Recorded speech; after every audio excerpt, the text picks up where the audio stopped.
Soar above land and water on your way to Disney theme parks with the Disney Skyliner.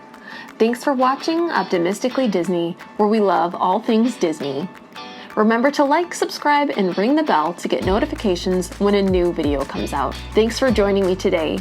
Our channel's Disney transportation videos have been a huge hit, so I'm excited to share some basics with you about the newest form of Disney transportation, the Skyliner. The Skyliner opened on September 29th, 2019 at Walt Disney World and is a fast and convenient way to travel to Disney's Epcot and Hollywood Studios. The Skyliner gondolas can fit up to 10 people, but that may change if there is an ETV or wheelchair inside. Each gondola simply consists of two wooden benches on either side that you just sit on and enjoy the ride. By the way, if you do have an ETV, wheelchair, or even a large stroller, make sure to look for your special loading spot at each Skyliner station. This will allow you to easily get on a gondola with the help of a Disney cast member. If you're staying at a Skyliner resort, such as Pop Century, Art of Animation, Caribbean Beach, or the Riviera, you can use the Skyliner to get to Epcot and Hollywood Studios, or resort hop to the other Skyliner resorts, which is a very fun thing to do on a resort day or your arrival day. If you're just park hopping from Epcot to Hollywood Studios or vice versa, this would also be a great option for you rather than taking a Disney bus. The Skyliner is very fast because unless someone needs assistance, it doesn't stop.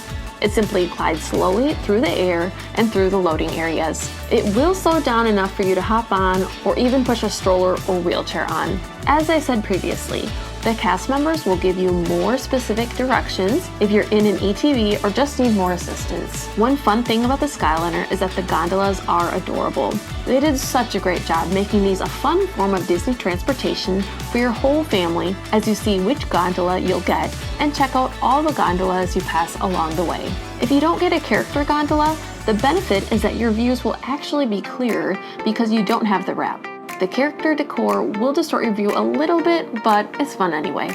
By the way, the gondolas do not have air conditioning, but the breeze from gliding along should be sufficient because again, this is a pretty quick ride. The Skyliner hub station is at Caribbean Beach Resort, so you'll have to get off there no matter where you're going if you're coming from the other resorts.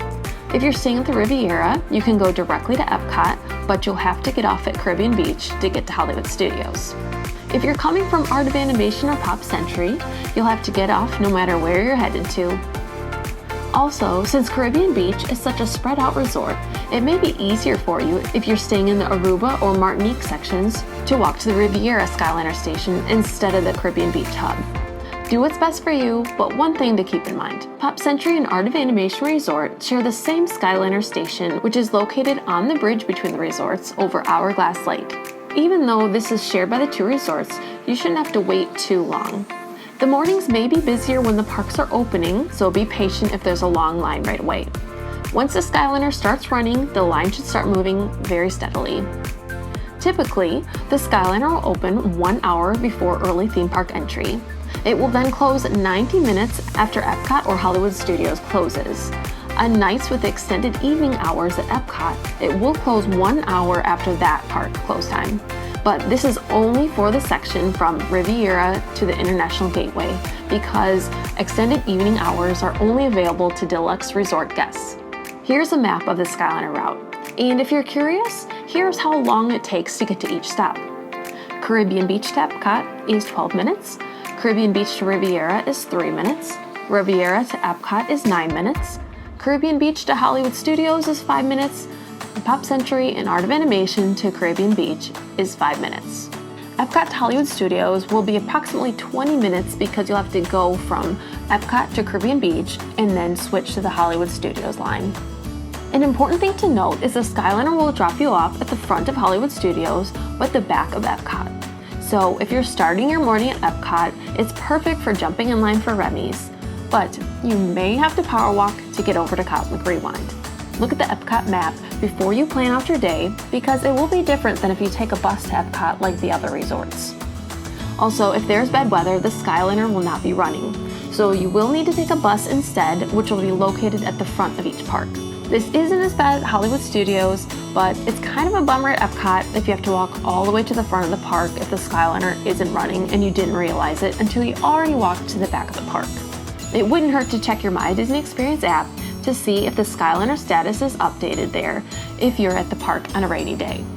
If you're staying at a Skyliner resort, or if you're coming from Hollywood Studios, the Skyliner would also be a great option if you want to head to Disney's Boardwalk.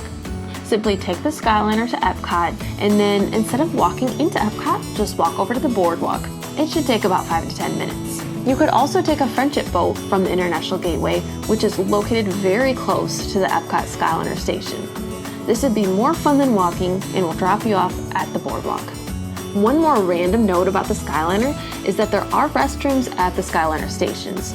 Just in case you need to stop or have a little one who needs to, there are restrooms, so just keep your eyes open for them or ask a cast member.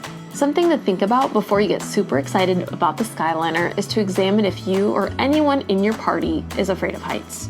It's a cool experience, but can be a little unnerving with all of the windows on the gondola. Again, it's a fast ride, but something to take into consideration. So what do you think about the Skyliner? Do you prefer to take it while traveling on your Disney vacation, or do you not mind the other forms of transportation? Does the Skyliner influence your Disney resort choice? Let everybody know in the comments what you think about the Skyliner.